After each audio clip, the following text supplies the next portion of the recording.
Tonight on KGW News, a barn at a well-known ranch goes up in flames. They threw an army at it. How firefighters kept the towering blaze from spreading out of control.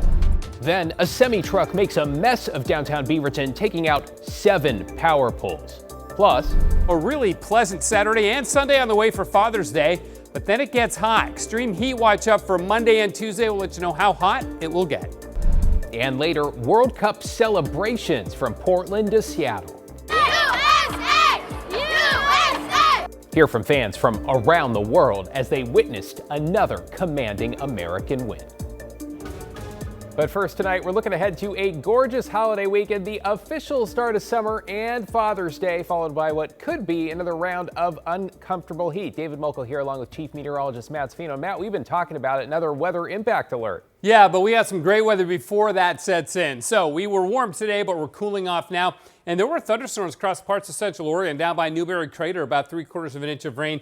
Fort Rock had about 1/4 of an inch of rain, but the storms have all basically fallen apart. Just a few showers left over in Central Oregon right now. So that happened today.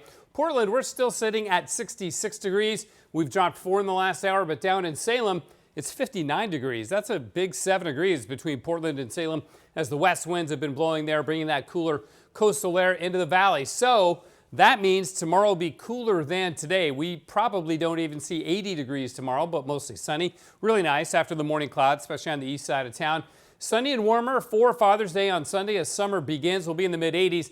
Then it gets hot on Monday and into Tuesday. And those are the days that we have weather impact alerts for. And there's an extreme heat watch up for the metro area minus the West Hills and extending, if you can see it, the yellow all the way out through the gorge where the extreme heat watch is up. That'll be converted to a warning when we get within 48 hours of Monday when that begins. And then there's the fire weather warning out from California up into Washington because of the wind that develops tomorrow. So again, weather impacts alert for Monday and Tuesday. Tuesday's a little bit sketchy. That could end up being a little bit cooler than we're forecasting right now. But still, it's a major heat risk on Monday, and you want to make sure you hydrate, limit your exposure during the hottest part of the day. David? Sure do. Cooler would be great. Thanks, Matt. New tonight, for the second night in a row, a deadly motorcycle crash has shut down I-5 in Portland. Tonight, a motorcyclist crashed on southbound I-5 around 6:15 just past the Markham Bridge. The rider died at the scene. No other vehicles were involved. Crews closing the interstate for more than 4 hours to investigate, diverting traffic to northbound I-405. The roadway fully reopened less than half an hour ago. This follows last night's crash on I-5 north near Lombard. A motorcyclist was killed in that one too after a collision with a car. To Molalla now, where a massive barn fire is still smoldering more than 24 hours after it erupted in flames on a well-known ranch. As you can see, the fire burned very hot, sending up a huge plume of smoke that drew attention from neighbors for miles. And as Catherine Cook reports, crews are dealing with new concerns that the fire could spread as it burns out. Just after 7 Thursday night, flames consumed this giant barn, part of Coleman Ranch in Molalla. Ranch, Coleman's big barn on fire. Neighbor Harry Bramall took this video just as the fire started. His heart aches for the ranch owner. It was sad to see Steve's barn go up. It's horrible to see. He's a really nice guy. He's the best. He's been really kind. Firefighters say within minutes the barn was completely engulfed. A giant tinderbox of hay. The estimated value of the loss of the hay alone is over $500,000. Molalla Fire Lieutenant Jeff Kirkpatrick says the 4-alarm fire burned fast and extremely hot, at one point flashing, forcing firefighters to retreat. 3 firefighters were treated at the hospital for minor injuries. No other people or animals were hurt. Kirkpatrick says crews ended up taking a defensive approach to prevent the fire from spreading while protecting nearby structures. There's a lot of unburned material still there. It's very hot. Firefighters say that raises other concerns, like embers jumping, especially on breezy days like this. Kirkpatrick says ranch personnel are monitoring the fire. So just vigilance, paying attention when you see smoke, maybe investigate, talk to your neighbors, make sure that they're aware. Don't just drive by. I saw my neighbors watering their yards. I saw guys 5 houses down watering his roof. Bramall says he's not too worried about his own property, just concerned about his neighbors across the way. Everybody pray for him and do what you can. Investigators say this fire could burn on for days or even weeks. They say until it's out, it won't be safe for crews to get in there to determine a cause. In Molalla, Catherine Cook, KGW News. Incredible video there. Okay, let's get you caught up on tonight's other headlines now, starting with extensive damage in downtown Beaverton, where police say the top of a semi-truck snagged on a power line and then pulled down 7 power poles. The crash, if we can call it that, has lines across the road, poles perched precariously near buildings, with 2nd and 3rd streets closed just off Farmington. Power crews still working to restore electricity to some 100 customers in the area and estimate it will not be fully back up until noon tomorrow. Just after the crash, people in nearby businesses had to shelter in place until the lines could be de-energized. It is not clear if the lines were sagging or there was some other issue. No word if the driver could be charged. In Gresham, police are asking for help finding this man, 70-year-old Richard Fay. Fay has schizophrenia, and officials say he's been missing since he left a doctor's appointment around 10 this morning. He was last seen near Northwest 12th Court, just off Division and Riverview Avenue. His family is concerned, saying Fay also has cognitive issues and can become easily confused. If you see him, contact Gresham Police.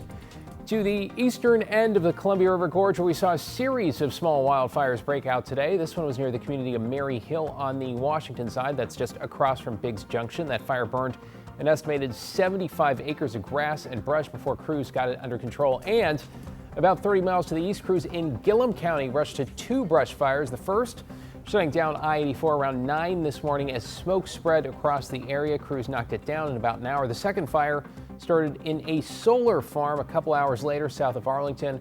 With the help of local landowners, firefighters kept that one from spreading as well.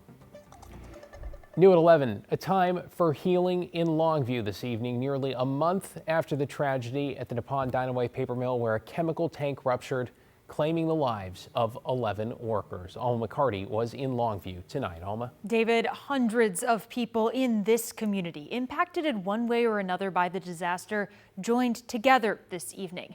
As one speaker put it, embodying what it means to be Longview strong. And when a community is wounded, God does not call us to suffer separately. He invites us to come together.